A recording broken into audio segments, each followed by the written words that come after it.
किसी लड़के से जाकर प्यार कर लेती हैं और बाद में उस प्यार के नाम पर उस लड़की के 35 टुकड़े हो जाते हैं।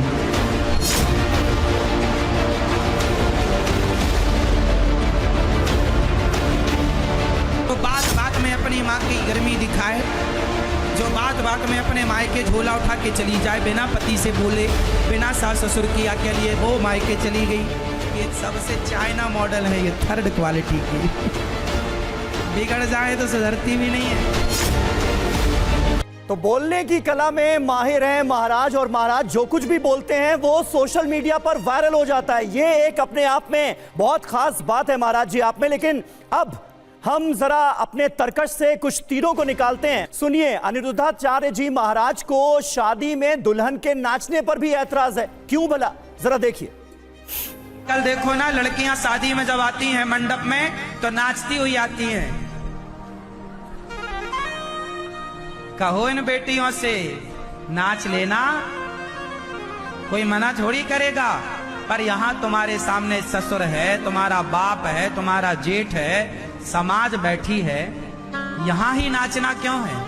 पति के संग नाचना रोज। तो देखा आपने महाराज जी ने क्या जवाब दिया इसका, और किस तरह से इस इशू पर वो बात करते नजर आए। लेकिन क्या सवाल है इस क्लिप से निकला हुआ अगला हमारा मुकदमे का सवाल क्या है महाराज जी के लिए, आइए उस पर जल्दी से एक नजर अब डाल लेते हैं। ये रहा सवाल, क्या अनिरुद्धाचार्य जी महाराज को दुल्हन की खुशी सहन नहीं हो रही है? और इस सवाल से पहले तो मैं आपकी तारीफ भी करना चाहूंगा, जो स्टेप आपने दिखाया है कि लड़कियां नाचती कैसी हैं, दुल्हनें नाचती कैसी हैं। लगता है शादी में आप भी नाचे बहुत हैं। हमको देखिए, जैसे पग घुंघरू बांध मीरा नाची रे। हमारे यहाँ तो भक्ति पथ पर भगवान के लिए नाचने का है, तो हम तो अपने गोविंद के लिए नाचते हैं।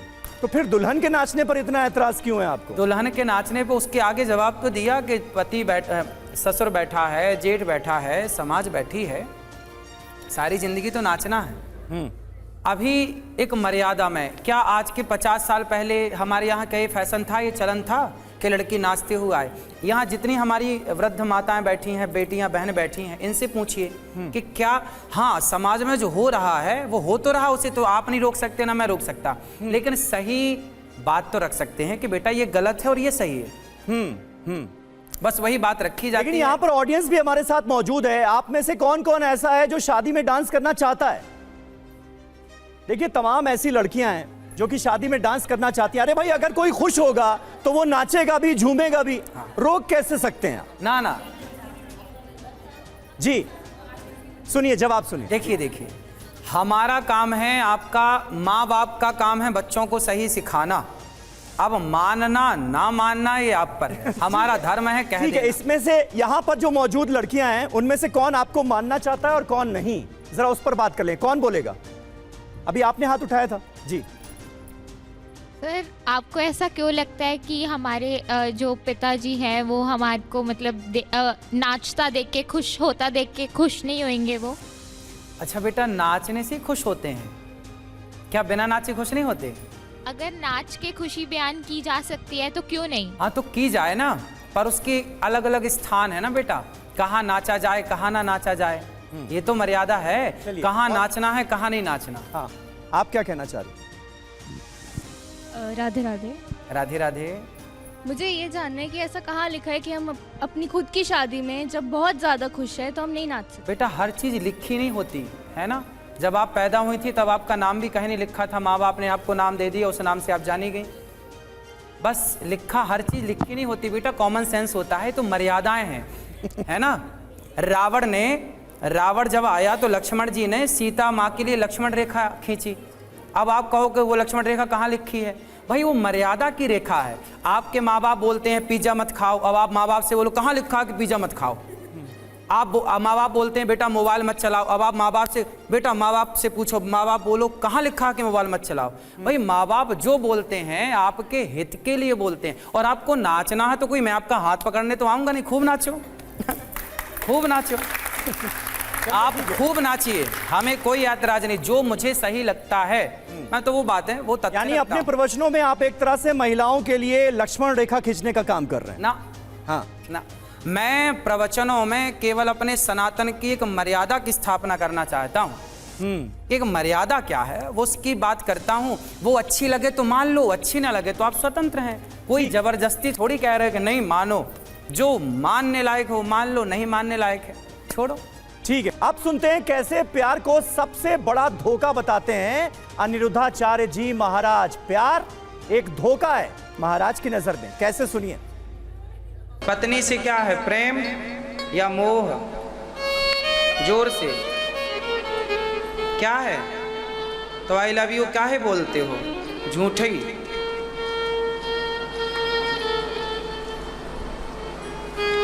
ये जो आई लव यू है ना, सबसे ठगा हुआ शब्द है ये।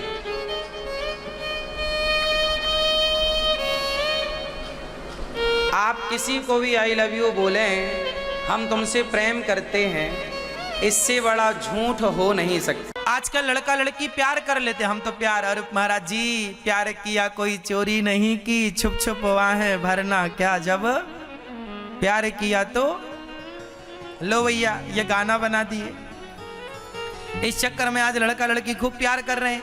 सुनो मेरी बहनों, कोई लड़का आपसे प्यार नहीं करता, वो तो केवल अपनी वासना पूरी करना चाहता है। बिल्कुल क्लियर बोल रहा हूं, बिल्कुल स्पष्ट समझ में आ जाए तो ठीक है, नहीं आए तो भी ठीक है। कोई लड़का आपसे कहे कि मैं तुमसे प्यार करता हूं, कोई लड़की आपसे कहे मैं तुमसे प्यार करती हूं, तो कोई लड़का कोई लड़की आपसे प्यार क्यों करेगी? कारण बताओ। कोई लड़की या कोई लड़का आपसे प्यार क्यों करेगा? प्यार आपसे नहीं है, आपके शरीर से है। आज के जमाने में लोग आपसे प्यार नहीं करते, आपके शरीर से प्यार है। शरीर की हवस पूरी करके लोग आपको वैसे ही छोड़ देंगे जैसे च्युइंगम को चबा करके लोग थूक देते हैं। लोग तुम्हारा यूज करके तुम्हें थूक के चले जाएंगे। तो सुना आपने, प्यार को ही छलावा बता दिया अनिरुद्धाचार्य जी महाराज ने। और इसी से जुड़ा हमारा मुकदमे का अगला सवाल ये रहा आपके सामने। क्या अनिरुद्धाचार्य जी महाराज लव स्टोरीज के विलेन बनना चाहते हैं? महाराज जी, मैंने अभी जो बात कही ना, इस बात के लिए तो सबको आशीर्वाद देना चाहिए मेरे को। अच्छा, कि आपकी बेटियों को, आपके बच्चों को मैंने कितनी अच्छी बात कही, क्यों आप लोगों ने आशीर्वाद नहीं दिया हमें? बड़े गरीब लोग हैं, आशीर्वाद भी नहीं देते। नहीं, ठीक है महाराज जी, इस पर जवाब तो दीजिए। देखो बज रही है, देखो ठीक है, देखो ठीक है, तालियां बज गई लेकिन जवाब रह गया। एक मिनट, तालियां बज गई लेकिन जवाब रह गया। सुनिए बेटा, देखो अब देखो समाज में भड़काने वाले लोग कैसे होते हैं। मैं कितनी बढ़िया बात सुनाया और समाज बिल्कुल तुरंत बैठे भड़काने वाले। देखो ये बात पसंद नहीं आई। ऐसे लोगों ने देश को, ऐसे लोग देश को। लेकिन महाराज जी आप बेटी, अच्छा बताओ, मैं जितनी बहनें बैठी, अभी जो मैंने बोला कि आई लव यू छलावा है, आप बताइए क्या आज आई लव यू के नाम पर बेटियों का शोषण नहीं होता समाज में? बताओ, इनको बताओ। चलिए आइए, ये सवाल जो आपने पूछ लिया है जवाब भी ले लेते हैं। न्यू जनरेशन से ही जवाब जी। क्या आई लव यू बोलने के बाद क्या लड़का लड़की शादी तक नहीं पहुंच जाते? वो शादी भी तो करते हैं ना। शादी कर लें, पर आपसे मेरा सवाल है, बताओ क्या आई लव यू के नाम पर आज लड़कियों के साथ धोखा होता है कि नहीं? नहीं, धोखा नहीं होता। हाँ, नहीं होता धोखा भी। चलिए, वाह, बच्ची का कहना है धोखा नहीं होता। अब बताइए, और कोई और? आप लोग मान रहे हैं कि नहीं होता, जबकि आप जान रहे हैं कि होता है। लेकिन देखिए, मुझे गलत सिद्ध करने के लिए आप जैसे बुद्धिमान लोग। ठीक है महाराज जी, इस बात पे मैं सहमत हूँ। इस बात पे इन्होंने सच बोला है। इस बात पर सच बोला है। शादियाँ भी तो होती है, आई लव यू के नाम पे शादियाँ भी तो होती है, जरूर धोखे होते हैं। तो इसका मतलब ये तो नहीं कि आई लव यू मतलब है ही धोखा। हाँ, इसका मतलब ये तो नहीं है महाराज जी। मुझे सवाल, बहन ने कहा कि आई लव यू का मतलब धोखा है। ठीक है, उन्होंने कहा कि प्यार के नाम पर धोखे होते हैं। इसका ये मतलब थोड़ी है कि हर प्यार को, आई लव यू बोलने वाले को आप उसके ऊपर लांछन लगा दें। सारा प्यार जो है उसको आपने वासना से जोड़ दिया, हवस से जोड़ दिया। ये क्या ठीक है जी महाराज जी? प्यार सच्चा होता है, प्यार किसी लड़की और किसी लड़के का नहीं, प्यार तो माता और पिता का सच्चा होता है।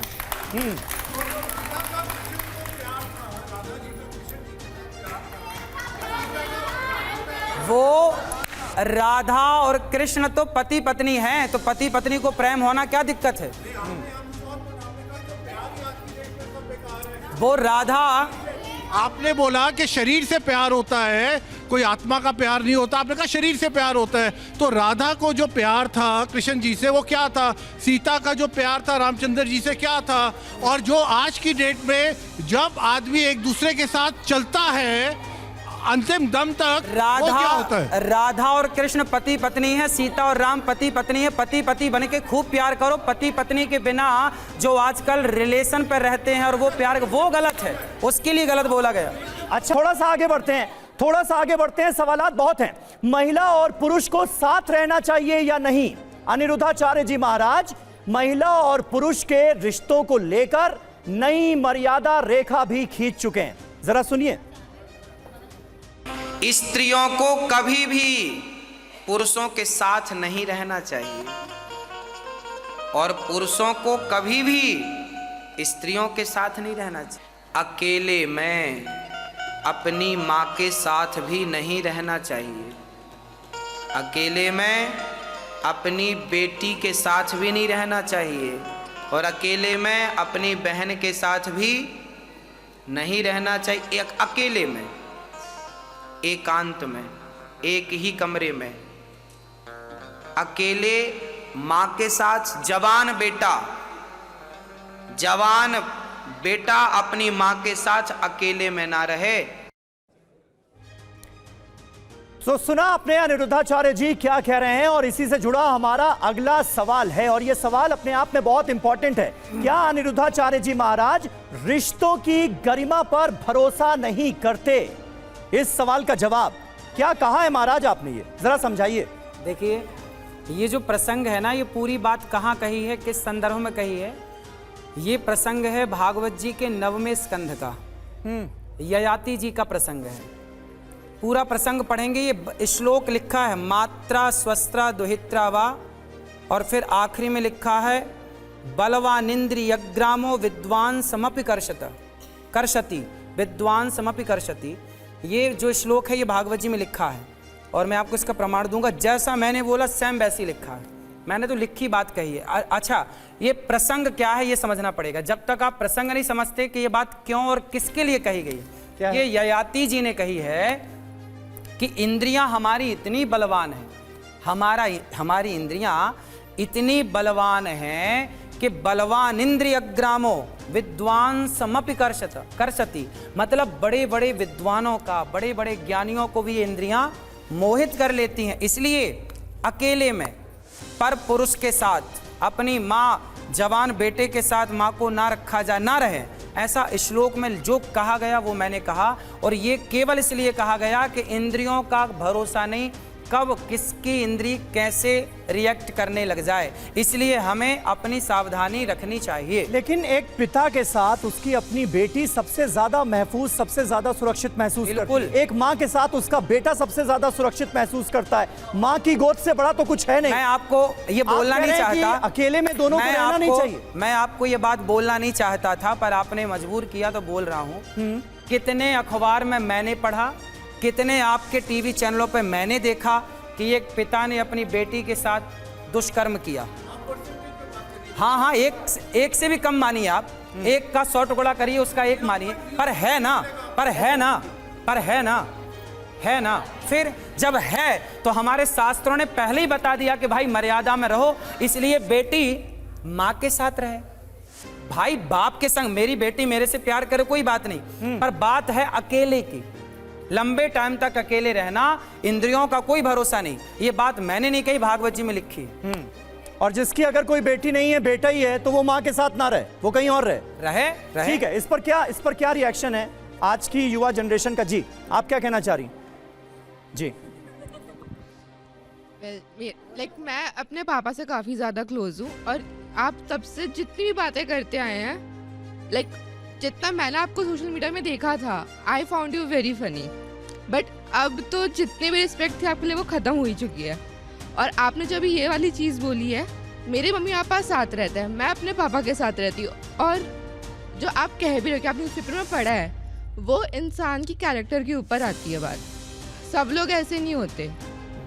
बिल्कुल बेटा ऐसा है, ठीक है। ये और आप- से जी आप भी इनका उत्तर दे दूं। हाँ, आप मेरी रिस्पेक्ट करो बेटा या मत करो, मैं नहीं चाहता कि आप मेरी रिस्पेक्ट करो। मैं तो वो बातें कहूंगा जो सदा समाज के लिए शुभ चिंतक रही हैं, अच्छी रही। ठीक है, कुछ और सुन लेते हैं जी। आप हमारी रिस्पेक्ट मत करो, हमें क्या दिक्कत? ठीक है जी। गुरुजी, आप कहते हो कि अपनी माँ बाप के मतलब शादी में नाचना नहीं चाहिए लड़कियों को, क्योंकि उनकी डिसरिस्पेक्ट होती है, या फिर हम लोगों को शादी उनसे बिन पूछे नहीं करनी चाहिए। अब आप उसी पापा के साथ हम लोगों को रहने के लिए मना कर रहे हो, तो ये क्या हम नहीं कर रहे हैं बेटा, बात समझो। हम नहीं कर रहे हैं, हम क्यों करेंगे? हम कौन होते कहने वाले? जो लिखा है, मैं आपको ये श्लोक दिखा सकता हूँ, आप कहें तो मैं दिखा दूं।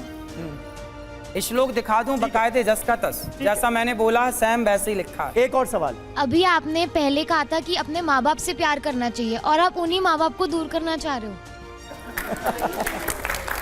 महाराज जी, अभी तो आप कह रहे थे सारे फैसले माँ बाप के कहने पर लो, अब माँ बाप के साथ रहने में भी दिक्कत। शास्त्रों को समझने के लिए ना बेटा मैच्योरिटी चाहिए जी। एक मैच्योर होना पड़ता है ना बेटा। दोनों बातें एक दूसरे की विरोधी हैं, लेकिन वो दोनों अलग अलग सिचुएशन की हैं। वो सिचुएशन अलग है बेटा। आप दोनों को सिचुएशन नहीं समझेंगे तो बात गलत हो जाएगी। आप सिचुएशन समझिए कि वो बात कहाँ की है और वो बात कहाँ की है। ठीक है, एक आखिरी सवाल इस पर ले लेते हैं और उसके बाद फिर इस राउंड को खत्म करेंगे। जी बोलिए। राधे राधे। ये जो बच्चे कह रहे हैं ना, बच्चों को ये चीजें समझ में नहीं आया है कि ये बच्चे क्या, ये बच्चे समझदार नहीं है आपके हिसाब से? बच्चे समझदार है, बट ये चीजें समझ में नहीं आ रही कि जो महाराज जी बोल रहे हैं, महाराज जी ये बोल रहे हैं कि उस टाइम जब एक मानसिक विकास, जब वो चीजें जब होती है ना, अब एक साथ रहते हैं और जब हमारी इंद्रियां कई बार काम नहीं करती है, ये घटना कितनी आप देख रहे हो कि कितना घटना घटता है आजकल के छोटे छोटे 2.5 साल के बच्चों के साथ भी कई ऐसा होता है कि भाई या कभी। तो आपके हिसाब से बाप को बेटी के साथ, माँ को बेटे के साथ नहीं रहना चाहिए? लेकिन उन्होंने अकेले में बोला है हाँ। कि अकेले में कई बार लंबे समय तक नहीं रहना चाहिए। ठीक है जी। सर, उन्होंने ये तो नहीं बोला ना कि आप घर छोड़ के अपने माँ बाप से अलग रहो। उन्होंने बस ये बोला है कि अकेले में नहीं रहना। अब माँ के साथ तो रह ही सकते हो ना, इसमें माँ बाप थोड़ी अलग हो गए। ये बताओ। ठीक, बहरहाल आगे बढ़ते हैं। अनिरुद्धाचार्य जी महाराज श्रद्धालुओं से बातचीत के दौरान अक्सर कुछ ऐसा भी कह जाते हैं जो हैरान कर देता है। कैसे, देखिए जरा। क्या पढ़ते हो? बाइबल। क्या कहती है बाइबल? गीता पढ़ती हो बेटा? नहीं। आप मानती हो कृष्ण को भगवान? जी मानती थी। मानती थी जी। अब नहीं मानते? तो सुना आपने, और जिस तरह से रिएक्ट किया इस बच्ची के इस बयान पर बाबा ने, वो आपने देखा। इसी से जुड़ा हमारा अगला सवाल है, और वो सवाल मुकदमे का ये रहा आपके सामने। क्या अनिरुद्धाचार्य जी महाराज वायरल होने के लिए चुभने वाली बात बोलते हैं? महाराज जी, ऐसा है क्या? ऐसी बात बोलो जो चुभ जाए सामने वाले को। जिस भाषा से समझोगे उस भाषा का प्रयोग है। हमारे यहाँ हनुमान जी लंका गए तो रावण ने पूछा, हमारे राक्षसों को, हमारे लोगों को तुमने क्यों मारा? हनुमान जी बोले, हमने थोड़ी मारा, जिन मोहि मारा ते मैं मारे। मैंने किसी को नहीं मारा। जो जैसी भाषा में समझेगा, हनुमान जी कहते हैं उसे वैसी भाषा में समझाओ। तो हम तो हनुमान जी के भक्त हैं। जो जैसी भाषा में, जैसे शब्दों से समझेगा। भाषा मतलब ये नहीं कि मार देना, किसी को मारना अपराध है, पर भाषा जो जैसी मीठी भाषा में समझो तो मीठी भाषा। लेकिन शब्दवाण जो है वो आप चलाते हैं। अब जैसे इस बच्ची ने कहा, तो आपने कहा कि भाई अगर किसी से शादी करोगे, दूसरा पसंद आ गया तो उसके पास चली जाओगे। सोचिए ना, महिला का अपमान नहीं है क्या? अब सोचिए कि वो लड़की ऐसी है जो हिंदू लड़की है, गीता नहीं पढ़ती पर बाइबल पढ़ रही है। अब बताइए।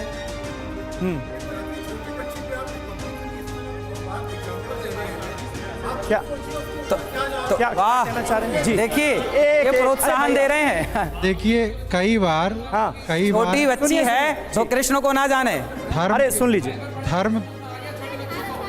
धर्म के आवरण में कुछ हिडन एजेंडा भी होता है। वह हिडन एजेंडा होता है कि अपने धर्म की वकालत करना, दूसरे धर्म के प्रति घृणा फैलाना। तभी एक अच्छे व्यक्ति के लिए, एक श्लोक में कहना चाहूंगा, अष्टादश पुराणेषु व्यासस्य वचनद्वयम् परोपकारम पुण्यायम पापायम परपीड़नम। 18 पुराण में बस यही 2 बातें हैं कि परोपकार जो पुण्य है और दूसरे कष्ट देना पाप है। धर्म की भी यही खासियत है कि मानवता मनुष्यता के लिए है, न कि धर्म के लिए मनुष्य है। एक धर्म जब दूसरे धर्म के खिलाफ एक तरह से दुष्प्रचार फैलाता है, दूसरे धर्म ग्रंथों के खिलाफ दुष्प्रचार करता है। इसका मतलब धर्म के अंदर उसका हिडन एजेंडा है और वह हिडन एजेंडा कहीं ना कहीं सत्ता तंत्र को मजबूत करता है। ठीक है, जल्दी से इस पर आप अपना रिएक्शन दीजिए, उसके बाद फिर बाबा जवाब। मेरा एक सवाल ये है कि आपके सारे जो बयान होते हैं वो पितृ सत्तात्मक सोच को बढ़ावा क्यों देते हैं? आप लड़कियों को ही क्यों बोलते हैं हमेशा ऐसी चीजें? और ये दूसरे धर्म को नीचा दिखा के आप हिंदू धर्म को क्या बड़ा करने वाले हैं? ठीक है, ये सारी गाइडलाइन जो है ये महिलाओं के लिए, लड़कियों के लिए क्यों है बाबा? लड़कों के लिए गाइडलाइन कब जारी करेंगे आप? सबके लिए, दोनों के लिए। दोनों के लिए। कामकाजी महिलाओं को लेकर बाबा की सोच क्या है, महाराज जी क्या कह रहे हैं अपने प्रवचन में, जरा सुनिए। लड़का कमा कमा के सारी जिंदगी पत्नी को खिलाता है, कभी ताने नहीं मारता कि मैं तुम्हें खिला रहा हूं। पर लड़कियां कमाने लग जाएं तो पति को ताने मार मार के मार डालते, देखो हम तुम्हें कमा कमा के खवा रहे हैं, तुम तो निठल्ले हो, कुछ करते धरते थोड़ी हो। हाँ या ना? इसलिए लड़कों में लड़कियों से ज्यादा गंभीरता होती है। तो सुना आपने ये क्लिप, महाराज जी क्या कह रहे हैं। इसी से जुड़ा हमारा अगला सवाल मुकदमे का अब आने जा रहा है आपके सामने, और वो सवाल क्या है, क्योंकि कामकाजी महिलाओं पर यह टिप्पणी थी, क्या अनिरुद्धाचार्य जी महाराज को आत्मनिर्भर बेटियों से दिक्कत है? महाराज जी ऐसा है क्या? मैं तो कथा में बोलता हूँ हर बेटी को झांसी की रानी होनी चाहिए। आत्मनिर्भरता क्या है? अरे आत्मनिर्भर यही है कि आप झांसी की रानी बने, रानी दुर्गावती बने, अहिल्याबाई बने। देखिए हमारे देश में जो नारियों का इतिहास रहा है वो एक बहुत अच्छा इतिहास रहा है। नारियां हमारे यहाँ ना केवल पैसे कमाने तक नहीं, इससे भी आगे जाना है आपको। कहाँ जाना है? सबसे बड़ी जरूरी है नारियों के लिए आत्मरक्षा। आत्मनिर्भर का मतलब ये नहीं कि हमारे पास केवल पैसा हो। चलो आपके पास यदि पैसा है और कल को आपको कोई आके सताने लग गया, परेशान करने लग गया चौराहे गली में, तो कम से कम आपको आत्मरक्षा का तो ज्ञान होना चाहिए। इसलिए मैं बोलता हूं कि अपनी अपनी बेटियों को सबको कराटे सिखाओ बिंदास, ताकि वो आत्मनिर्भर हो सकें। कल को जरूरत पड़े तो वो अपनी रक्षा तो करें। तो आत्मनिर्भर कैसे होंगी अगर वो कहीं काम करेंगी? आप कह रहे हैं कि कामकाजी महिलाएं जो हैं वो अपने पति को फिर कुछ समझेंगी ही नहीं, तो ये कौन सी परिभाषा हुई? ये तो फैक्ट जो बोले जाते हैं वो है, ऐसा है। ये फैक्ट है, ये फैक्ट है कि कामकाजी महिलाएं अपने पतियों को कुछ नहीं समझती क्या? जी, पति समझता है, पत्नियां नहीं समझती। जी गुरुजी, मेरी जो दादी हैं उन्होंने बहुत साल काम किया, मेरे दादू ने भी नहीं किया काम। मेरे पापा काम शुरू करने वाले थे उस टाइम, और मेरी दादी ने 10-15 साल तक काम किया सिर्फ अपने फैमिली के लिए, और उन्होंने कभी नहीं जताया। वो आज भी काम कर रही हैं, तो क्या वो नहीं काम तो करने चाहिए। हमारी दादी भी काम करती है, हमारी माँ भी काम करती हैं अभी भी। नहीं, वो कह रही है काम करती है लेकिन उन्होंने कभी जताया नहीं। जी जी जी हाँ, सब नहीं जताती हैं। जिनके लिए कह रहे हैं वो, जैसे आज की जनसंख्या में कुछ लोग हैं कि अगर 4 पैसे कमाने लगती हैं तो वो अपने आदमी की वैल्यू नहीं समझती हैं। वो उनके लिए गुरुजी कह रहे हैं। अच्छा, उनके सबके लिए नहीं। आपको क्या समझ में आया? ज़रूरी तो नहीं है ना ये चीज़ कि मतलब हम सारे काम कर रहे हैं तो फिर ये सब चीज़, मतलब हम सब औरतों के लिए नहीं कह सकते। ये हम लोग बात है सबके लिए होती ही नहीं। नहीं, उन्होंने ये कहा कि पति अगर काम करता है तो वो जताता नहीं, पत्नियां काम करती हैं तो वो पतियों को जताती हैं। जी, बहुत सालों तक ऐसा रहा है कि औरतें काम नहीं करती थी, घर रहती थी, आदमी काम करते थे, वो जताते थे आके कि अरे मैं काम कर रहा हूँ, तुम्हें काम करने की क्या जरूरत है, मैं कमा रहा हूँ ना, ये बहुत है। तो अब जब औरतें कर रही है, उनका टाइम आ गया, तो वो क्यों नहीं जताएंगी? वो अपना हक तो दिखाएंगी ना, हर चीज में तो लेंगी। महाराज जी, जो करेगा वो जताएगा, जो करेगा वो जताएगा। इस पर एक टिप्पणी जल्दी से। अब इस पर टिप्पणी बहन ने कर तो दी, हाँ, कि भाई करेंगे तो जताएंगे। ठीक कह रही है, अब क्या करोगे? अब भाई जो सही है, जो है हाँ, समाज में जो दिखता है, हाँ, कि देखो पति पत्नी ना दोनों एक साइकिल के पहिए की तरह होते हैं। यदि पति समझदार है तो पत्नी को भी समझदार होना चाहिए, और पत्नी समझदार है तो पति को बहुत समझदार होना चाहिए। रिश्ते चलते हैं ना सहनशीलता से। पत्नी के अंदर भी सहनशीलता हो और पुरुष के अंदर भी सहनशीलता हो तो रिश्ते बढ़िया चलते हैं। मैं ताना मारूं अपनी पत्नी को या पत्नी मुझे मारे, ऐसे में रिश्ते नहीं चलेंगे। आप ताना मार के देख लेना बेटा, आपके रिश्ते नहीं चल पाएंगे। इसलिए रिश्तों में जैसे ही आओ ना, तो चाहे पुरुष हो चाहे स्त्री हो, 2 बातें सहन करनी पड़ती हैं। यदि पत्थर भी छैनी और हथौड़े की चोट सहता है ना, तब जाके वो भगवान बनता है। वरना जो पत्थर चोट खा के टूट गया वो कंकड़ बन गया, और जो पत्थर चोट सह गया वो शंकर बन गया। जो सहता है, क्या बात है, वो रहता है। इसलिए रिश्तों में 2 बातें हम पत्नी की सुने, 2 बातें पति की सुने। यदि आपके अंदर सुनने की क्षमता है तो आप रिश्ते चला पाएंगे, वरना लिख लो, आपसे रिश्ते ना चलेंगे।